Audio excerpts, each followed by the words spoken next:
नमस्कार प्रणाम। सत्येंद्र कुमार संगम के भोजपुरिया भाई के सब दर्शक लोग के नमस्कार प्रणाम बा। ई जुग जमाना ऐसन बा, कुछ है धरती पर बा ना भाई, केहू कुछ लेके आयल नहीं खे, केहू कुछ लेके जाए नहीं। आई एक कड़ी में रहुआ के हम भजन एगो सुनावतानी।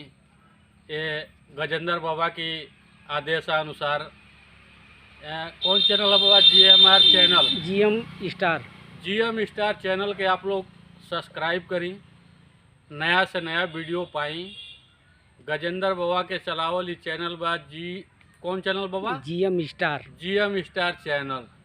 तो आई सुनी वो गीत, ये माटी शरीर के, ये पवन सिंह के गावल गीत ह। सुनी, कोनो गलती हुई तो माफ करब। माटी के ई बनल शरीरिया, माटी के ई बनल शरीरिया, माटी में मिल जाई ए भाई हो। केहू कुछ लेके नहीं जाई, केहू कुछ लेके नहीं जाई ए भाई हो। केहू कुछ लेके नहीं जाई। माटी के ई बनल शरीरिया, माटी के ई बनल शरीरिया, माटी में मिल जाई ए भाई हो। केहू कुछ लेके नहीं जाई।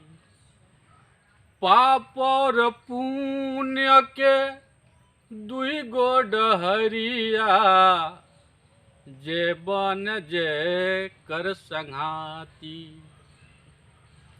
पाप और पुण्य के दुई गो डहरिया, जे बन जे कर मुसाफिर।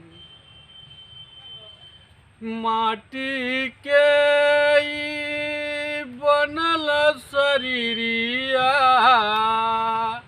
माटी में ई बनल शरीरिया, माटी में मिल जाई ए भाई हो।